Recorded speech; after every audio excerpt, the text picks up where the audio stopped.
In the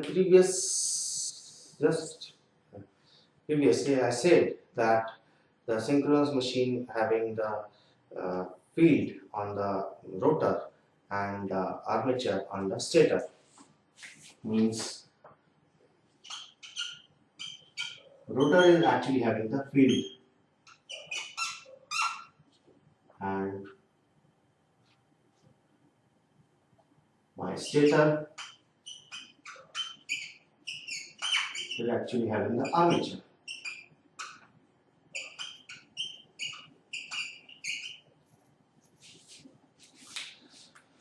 So this arrangement is normally used for synchronous machine. One may ask what is the reason behind the synchronous machine is having a armature on the stator and a field on the rotor. So there are two reasons that normally for the production of the power or production of the electricity is merely normally done by the synchronous alternator, which we know that the synchronous generator are also known as the alternators, and alternators are of very high capacity or high kVA ratings, and since the kVA rating of them are very high, at that point they are costly. So since they are costly because of the reason that the capacity is high, capacity of the total kVA rating is high. At that point, what happens if the normal procedure which we have seen in the induction machine, that the field coils are on the rotor, on the stator, and the armature coil on the rotor. At that point, what will happen that the armature would be running, and that is actually high voltage line, and from that the slip rings will be coming out, and then slip rings will be having the brushes also, and high voltage will be running and the low voltage will be stationary. So that will be additional cost to the equipment, as well as another thing would become that the insulation problem from the rotating armature will be very much difficult. Another thing would be the cooling. The cooling of the machine will not be there as sufficient as this arrangement would be giving, because this arrangement, in this arrangement, the field is on the rotor, which is a very less voltage coils, and whereas the armature is actually giving the output in the case of DC generator, and at that point the armature is of high capacity. The armature coil will be giving the kVA rating of the machine actually. So the armature, if armature is stationary, then it will be very much beautifully insulated, and high voltage winding will be clearly taken out from the stationary armature. One more thing will come, the cooling of the armature, stationary armature, would be better done if it is on the stator rather than on the rotor.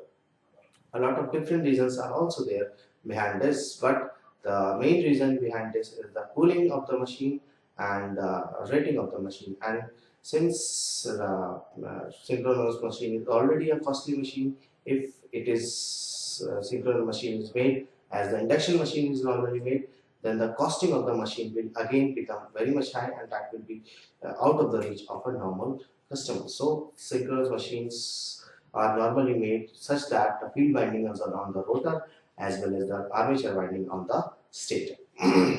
One more thing comes about the construction of the machine.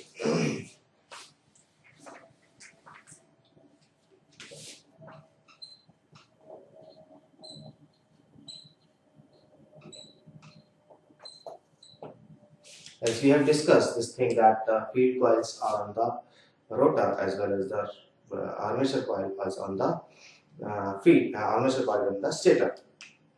So the stator actually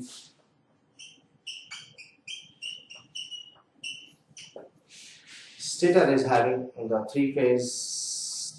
three different coils which are actually mechanically placed 120 degrees apart from each other, so that the rotating magnetic field is produced. So it is having the three coils which are actually placed 120 degrees apart from each other.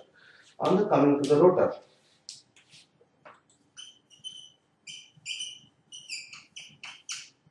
as we have already discussed about the silent pole type of the rotor or the dumbbell shape of the rotor,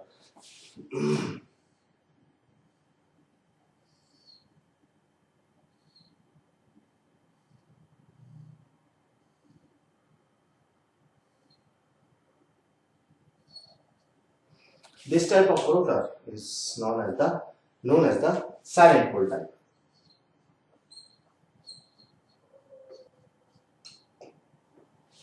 This type of rotor is known as the silent pole type, whereas the conventional rotor, which is actually round in nature, are called as the non-silent pole or the cylindrical rotor.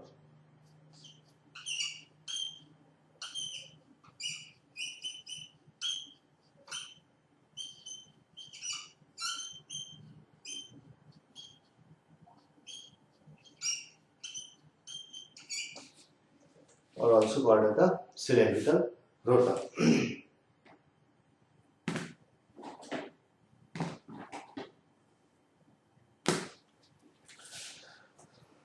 So both are having advantages and disadvantages. We can discuss them one by one. In the silent pole type, as we can see that the length of the rotor is high, and it is not actually uniform length. So one thing comes which is called as the speed. Speed of this silent pole is low. These are low speed.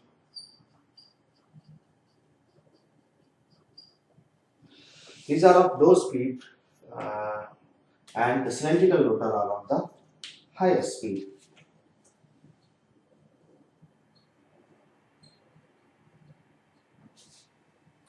The speed of the rotation of the silent pole is low, whereas the cylindrical rotor is high, because of the reason that the mechanical force, when it moves, the mechanical force is towards the outside.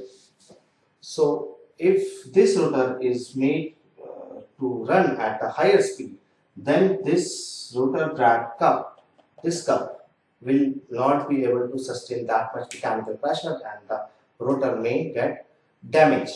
So they are normally used at low speed, whereas the cylindrical rotor is mechanical force on all sides are equal, so it can be used for higher speed.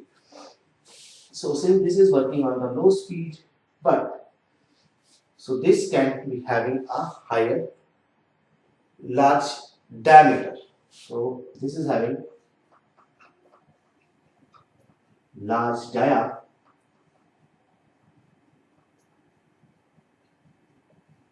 with less axial length.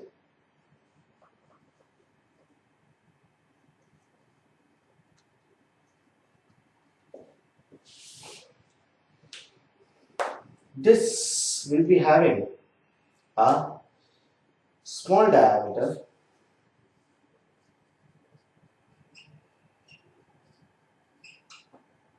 and large axial length.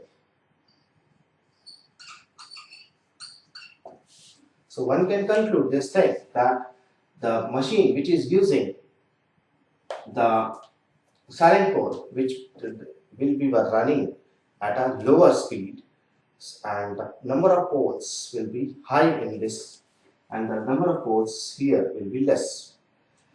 Another thing, the height of the silent pole machine will be large, very much high. The height of the machine will be very much high, but it will be compact. So it will be compact because the axial length of the rotor is less.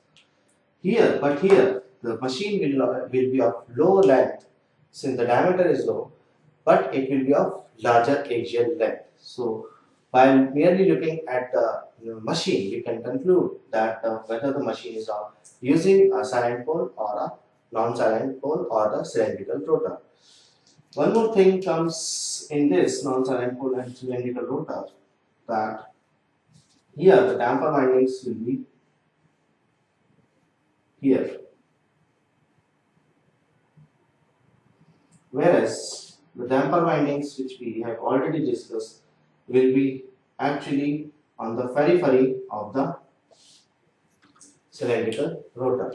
So it will be having a uniform cross section, a uniform distribution of the damper windings, whereas in the case of silent pole machine, it will be having a non-uniform case of uh, the rotor as well as the damper winding too.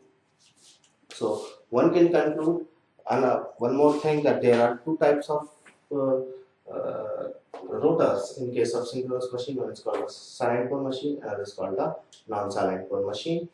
These are of low speed, these are of higher speed, these have large diameter, these have less diameter, these are having less axial length, these are having larger axial length.